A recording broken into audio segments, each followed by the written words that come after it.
Hello everyone, welcome to today's The Hindu Analysis. My name is Sairam. Let us look at the first article of today's discussion. The title of this article says, The Status of China's Belt and Road Initiative in South Asia. Very important article regarding GS Paper 2, International Relations. Before understanding this article in a comprehensive manner, let us try to understand the background part of this particular article, which is Chinese Belt and Road Initiative. Let me discuss this Belt and Road Initiative and the details about Belt and Road Initiative in a comprehensive manner. And later let us discuss the contents in this particular explainer article in detail. So, Belt and Road Initiative. Belt and Road Initiative also has another name, that is One Belt One Road Initiative. So this particular initiative is a very important and ambitious project launched by China in the year 2013. It is also called One Belt One Road Initiative and it is launched by China in 2013. So before understanding this Belt and Road Initiative, let us try to understand one important concept, that is US hegemony. Hegemony simply means dominance. You all know that in the year 1945, World War II, which is a devastating event happened in the history of the world, was culminated after US nuclear attacks on Hiroshima and Nagasaki of Japan. Right? This World War II was fought between two powers. One are Allied powers and the second are Axis powers. Who are these Allied powers? Those 5 countries which are now part of United Nations Security Council's permanent membership. One is United States of America, second one is UK, third one is France, fourth one is Russia. Russia was formerly in USSR, Soviet Union, and the next one is China. If we talk about Axis powers, Japan and Germany under the leadership of Hitler, etc. Right? And who won this particular war? Allied powers dominated Axis powers in all spheres and emerged as superpowers after the culmination of World War II. So after the end of World War II, the world has seen 2 superpowers emerging out of different political ideologies. One is United States of America and the second one is USSR, Soviet Union. Russia was once part of USSR, I have already informed you. So United States of America and USSR proved to be the dominant powers after the end of World War II, and the world was divided between these 2 major powers. Some countries supported United States of America, some countries supported USSR, Soviet Union. So within few years after World War II, there was an ideological difference between United States of America and USSR. United States of America is a torchbearer for capitalism and USSR has greatly supported communism. Since these 2 ideologies were one against the other, both these countries went into a quiet war, a quasi-war, that means a war that is not exactly war, but it looks like a war. That is Cold War. So from 1945 till the disintegration of Soviet Union 1991, we happen to see Cold War, right? Between whom? United States of America and USSR. But in 1991, USSR disintegrated into 15 sovereign nations and United States of America emerged as the world superpower and world dominant power, right? So after 1991, there emerged a concept of US hegemony. But in present days, we can clearly see that US hegemony has been declining, with examples from 2008 financial crisis and even before that 2001 terrorist attacks by Osama bin Laden, Al-Qaeda terrorist groups, and also even in 2020 COVID-19. So during the times of COVID-19, United States of America, which used to act as a leader in all the difficult situations, but it personally affected the most by COVID-19. A huge number of fatalities recorded in United States of America itself. Now we can see one country that is posing a threat to US hegemony, and that one country is China. Isn't it? China in recent times it emerged as a world manufacturing hub, and it prospered in almost all the spheres. It prospered in technology, it is doing very well in economy, right? It is involving in regional conflicts and global conflicts as well. China is clear with its mind. China wants to become world superpower by dominating United States of America. But is it easy to dominate United States of America in all spheres? But is it easy to become world hegemon, world superpower? No. To become world superpower, you need to control two things. You need to have command on, you need to strengthen two important aspects. What are those? You need to strengthen your military for sure, and you need to strengthen your economy for sure. Of course, China emerged as a recent economic power by becoming world manufacturing hub, isn't it?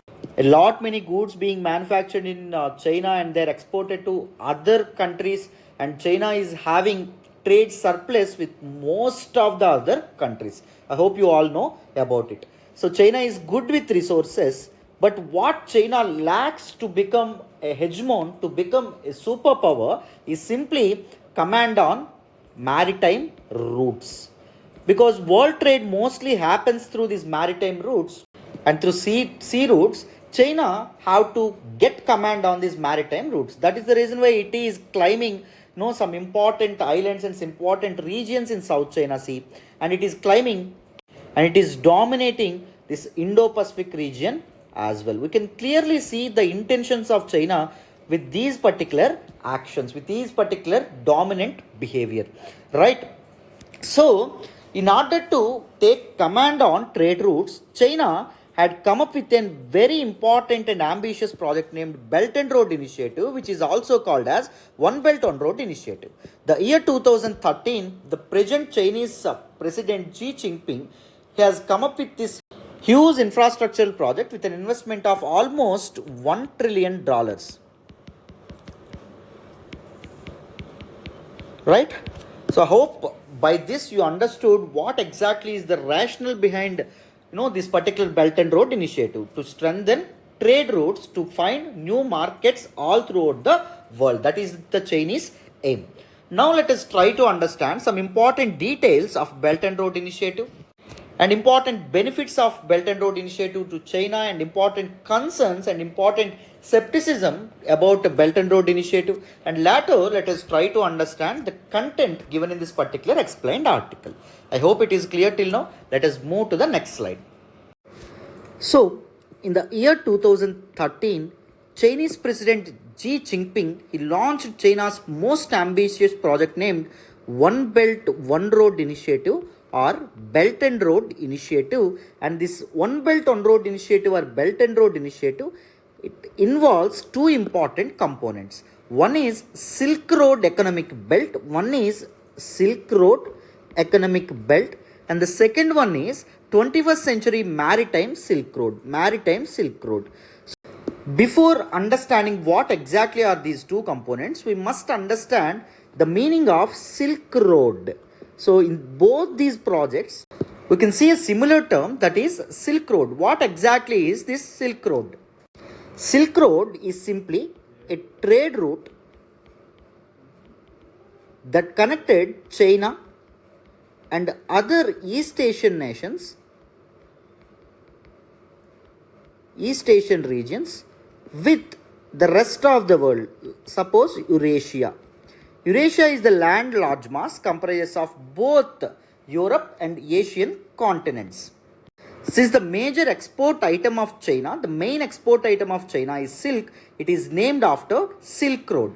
China used to export their costly and their most important export item, silk, through this particular route. And you can see Silk Road has special mention in the ancient history records because many rulers always wanted to dominate this Silk Road in order to exploit these silk merchants, in order to get silk or in order to get money from these silk exporters or silk traders.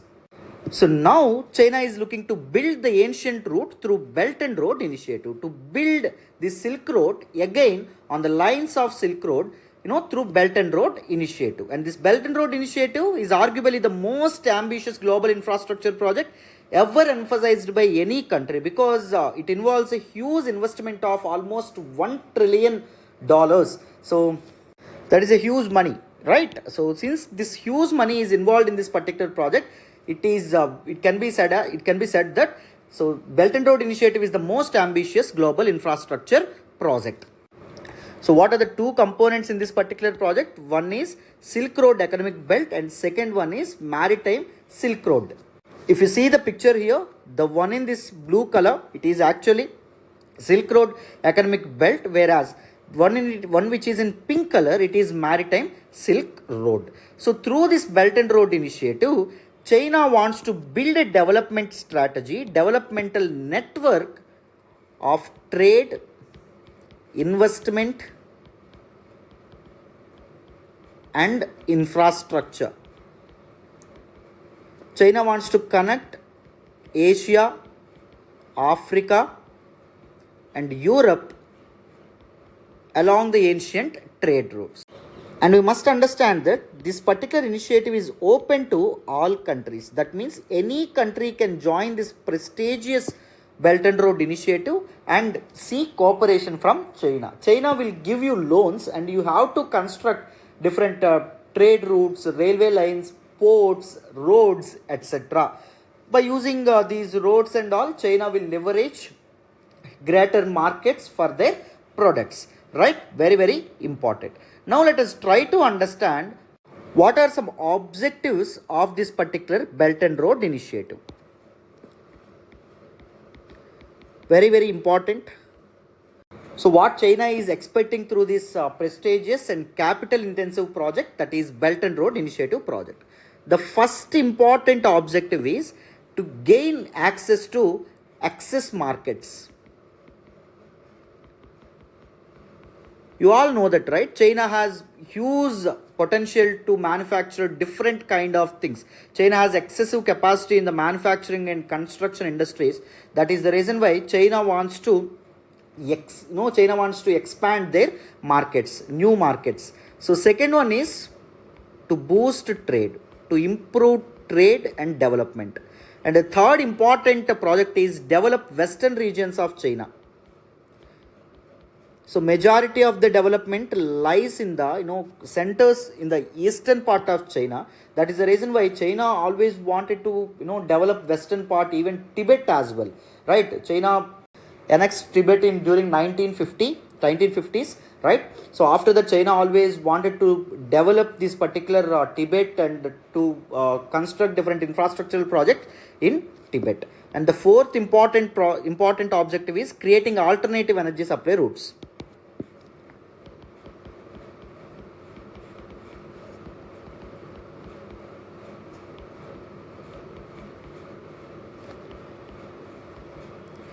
So I hope you know that majority of present day trade routes were dominated by the Western countries. That is the reason why China always wants to build alternative energy supply routes that will help it immensely during the times of war or during the times of conflict between Western nations and China. And also China always looking to increase influence on other countries. China always looking to take a soft power on other important countries. And next, China is looking for new investment options. Through these particular projects,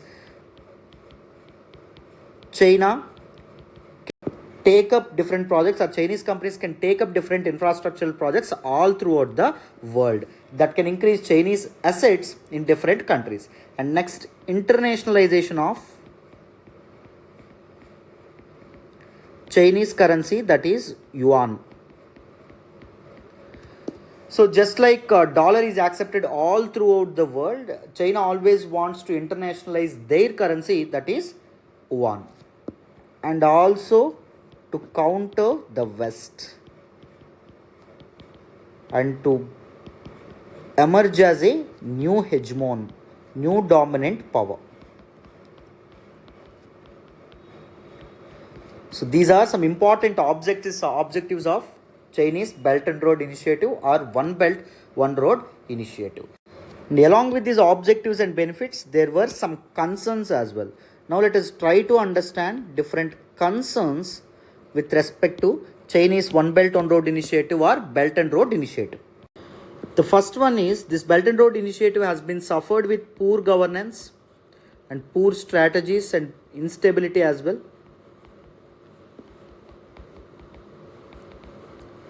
The different levels of development, the poor governance conditions of different countries along the Belt and Road Initiative or who joined the Belt and Road Initiative, it is affecting this infrastructural development, trade and investment expected by Belt and Road Initiative.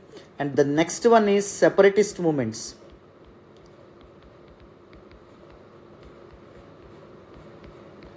And ethnic tensions as well.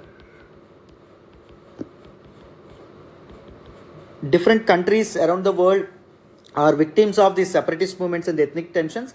They are also playing a foul role on this particular, on the functioning, on the efficiency of Belt and Road Initiative. Next, poor cooperation from other countries. You all know that China has conflicts with almost all of its neighboring countries. That is the reason why these countries are not cooperating China in this particular Belt and Road Initiative. And the next one is concerns with jobs and contracts. Many experts raised many concerns regarding the contracts and jobs, since the majority of the jobs will be given to Chinese firms and people. Hence, there has been protests by people in several countries over the implementation of this particular Belt and Road Initiative. And the major important concern is debt trap. China, using its deep pockets, it is actually lending money to many countries and involving in their internal aspects. Experts have pointed out that China is pushing countries in the debt trap by providing loans to countries for unviable projects and increasing leverage on them. So recent example is Pakistan and Sri Lankan economic crisis as well. And the next important concern is transparency. There are several instances of nations like Nepal, Pakistan. These countries are always abandoning this deal with China to build the infrastructure projects. Why? Because these particular projects are being tendered in a closed manner. Due to this closed tender process and strict deal conditions, majority of the conditions are coming out of this Belt and Road Initiative or One Belt One Road Initiative. Right? So these are some important concerns. All these points will be very useful in your mains answer writing. That is the reason why I am dealing this article in great detail, dealing this article in a holistic manner. Now with this basically said, let us try to understand the content given in this particular article, news article. So let's look at the content in this particular explained article. The context of this article says, at the recently concluded summit of G7 leaders in Germany, recently G7 summit happened in Germany, right? During that particular summit, United States of America and its allies, they have unveiled a new infrastructure project, global infrastructure project named Partnership for Global Infrastructure and Intelligence.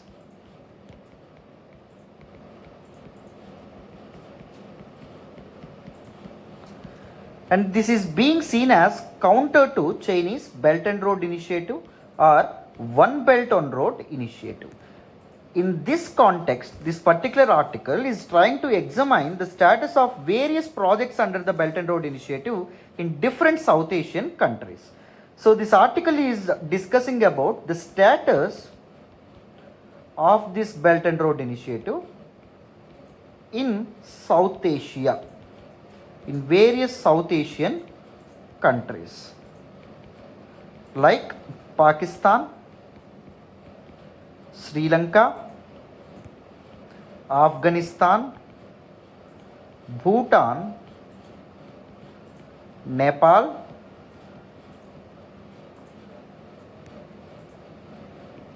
and Maldives, and also Bangladesh. So very important article. As far as the first country, Pakistan, is concerned, you all know that CPEC, China-Pakistan Economic Corridor is one of the important and flagship projects of Belt and Road Initiative, and it is the biggest one in a single country. China-Pakistan always had to say that they are iron brothers and all-weather allies, right? So keeping up to their statement, China invested almost $62 billion in only Pakistan itself. So this project envisages multiple different projects, infrastructural projects involving energy projects, transport project, communication systems, etc. And some of the notable projects include the development of city of Gwadar. So in the southern region of Pakistan, so there was a port called Gwadar Port. As part of this Belt and Road Initiative or China-Pakistan Economic Corridor, China pledged that it is going to develop this Gwadar city, of course, for its own needs, not to help Pakistan in any way. And China also pledged around $62 billion in low interest loans and financing from Chinese state-owned banks and Asian Development Bank as well. But the progress of this CPEC, Chinese-Pakistan Economic Corridor, is very low because of many reasons, because of ethnic conflicts, because of separatist movements, because of the protests from local residents of Pakistan, etc. There have been disagreements on the pricing of power generated by the Chinese thermal plants as well. Both representatives from Pakistan and representatives from China are on the wrong terms about the pricing of this particular power and electricity generation. Now let us look at Sri Lanka. You all know that there are multiple infrastructure projects under Belt and Road Initiative in Sri Lanka. So most important ones are East Container Terminal in Colombo Port, Hambantota Port, and the development of Colombo International Container Terminal as well.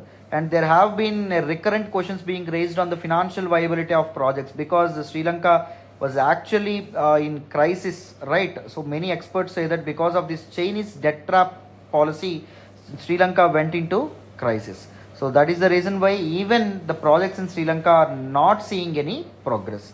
And the next one is Afghanistan. Afghanistan has not comprehensively been brought into Belt and Road Initiative. No, of course. There was a memorandum of understanding, MOU, signed between both China and Afghanistan in 2016 before Taliban came into power. Right. The promised Chinese investments into Afghanistan haven't been met, and these projects haven't been materialized so far. There is nil progress in this in these projects, we can say. And the next one is Bhutan. So along with India, Bhutan remains to the only other country in the region to desist from being a part of Belt and Road Initiative. Bhutan rejected from being the part of Belt and Road Initiative along with China. So because of the CPEC issue, since the CPEC is passing through Pakistan occupied Kashmir, Gilgit-Baltistan region, which is claimed by India as its own. So that is the reason why India protested against this Belt and Road Initiative. India never joined this Belt and Road Initiative because India never wanted to compromise on its sovereignty and its territorial integrity, right? So since Bhutan is also a very close friend to India, Bhutan never moved very close to China in this particular Belt and Road Initiative.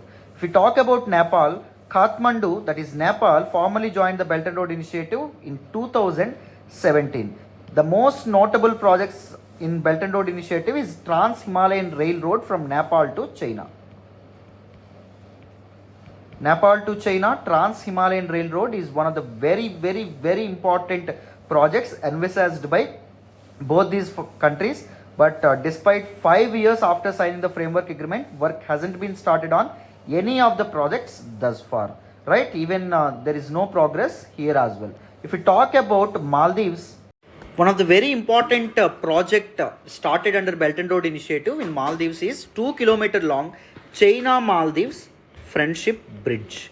Very, very important. And there have been public protests in the Maldives against this large borrowing from China. So people of Maldives has been alleging the government of the day that Maldives is selling its properties and its public assets to China, right? And this particular Maldives current regime has tried to distance itself from the Belt and Road Initiative. The current government in the Maldives, it is coming very closely to India. It is focusing and it is giving importance to India's first policy, right? Very, very important. And let's talk about Bangladesh now. So Bangladesh joined Belt and Road Initiative in the year 2016. Very, very important. And the most notable Belt and Road Initiative projects in Bangladesh, what are they? China-Bangladesh friendship bridges and the development of special economic zones, SEDS, and the Karnafuli River Tunnel project, and upgradation of Chittagong port and a rail line between port and China's Yunnan province. Very, very important projects under Belt and Road Initiative are being progressively under construction, by Bangladesh government. And Bangladesh has been promised the second highest investment in South Asia after Pakistan. So China promised that China is going to invest around $40 billion in Bangladesh as well. So these are some Belt and Road Initiative projects that have been envisaged by China in these South Asian countries. Right? I hope it is clear to you. I hope the entire article is very clear, crystal clear to you. So now without any further delay, let us look at the next article. So let us look at the next article of today's discussion. Navy eyes government route to buy carrier-based jets. Very, very important article regarding GS Paper 2, Government Policies and Interventions. GS Paper 3, Defense Technology. Very, very important article. I hope you all know that India's first indigenous means which is developed and designed entirely in India, indigenous aircraft carrier named Vikrant. It is all set to be commissioned in the next month. It is all set to start its operations in the next month. And it has been constructed by Cochin Shipyard Limited. Right? And currently the Indian Navy also has a Russian origin carrier, that is INS Vikramaditya, in its service. And now what exactly is in news? The Indian Navy, it is actually looking for an intergovernmental agreement, the agreement between two different nations, agreement with either France or US, United States of America, to procure new fighter jets to operate from its aircraft carriers, either Vikrant or Vikramaditya, which is already in operation. Recently, the trials of Rafale and F-18 Super Hornet aircrafts had been done to prove their capability to operate from aircraft carriers. Right? Very recently, India, it has came up with different trials of Rafale and F-18 Super Hornet jets, from these aircraft carriers, right? Vikrant and Vikramaditya, etc. Now, Indian Navy is looking to, looking for an intergovernmental agreement with either France or United States of America to procure many other new fighter jets. That was actually given in this particular article. Nothing more is important in this regard. So let us look into the next article. So let us look at the next article of today's discussion. The title of this particular article says, Women Mathematician from Ukraine Wins Fields Medal. Very, very important article regarding GS Paper 2, and it is also important article regarding prelims. Right, what was given in this particular news article is a Ukrainian mathematician named Mariana Vykovaska. She has been named as one of the 4 recipients of 2022 Fields Medal. And what is this Fields Medal? This Fields Medal is often described as the Nobel Prize in mathematics. Right, it is often described as a Nobel Prize in mathematics. It is very prestigious award given to important personalities under the age of 40 years who contributed in a great manner to mathematics. It is actually a prize awarded to mathematicians under 40 years of age. At the International Congress of the International Mathematical Union. Very, very important topic. So the International Mathematical Union is an international non-governmental and non-profit scientific organization. So you need to remember this fact as well.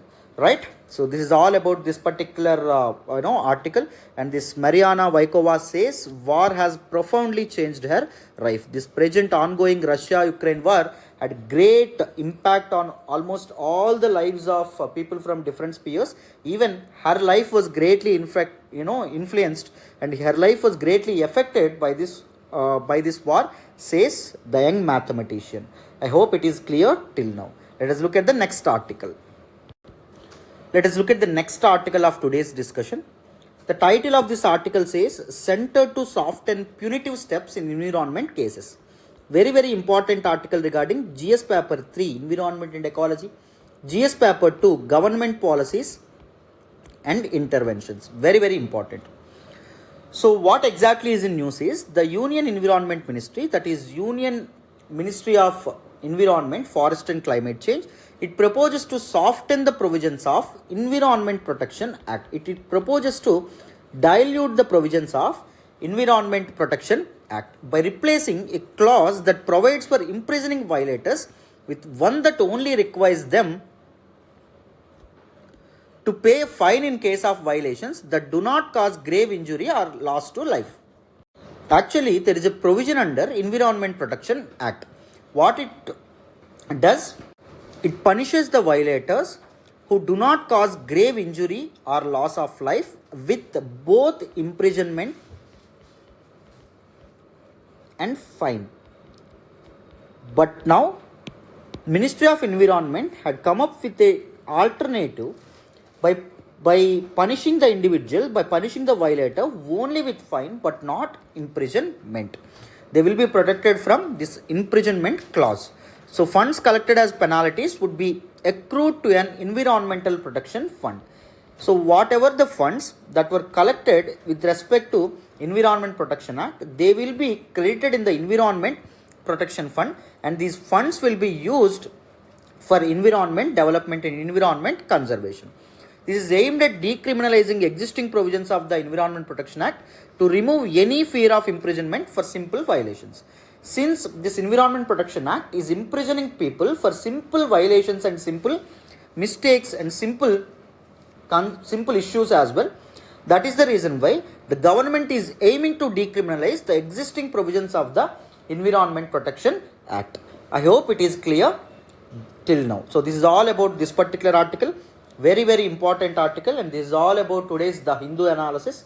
So follow The Hindu analysis every day, every single day. You will get to learn many aspects in a comprehensive manner, many topics from the background. Okay? Right. Let's meet tomorrow in The Hindu analysis. Thank you so much for all the support and love so far. Thank you so much. Bye, man.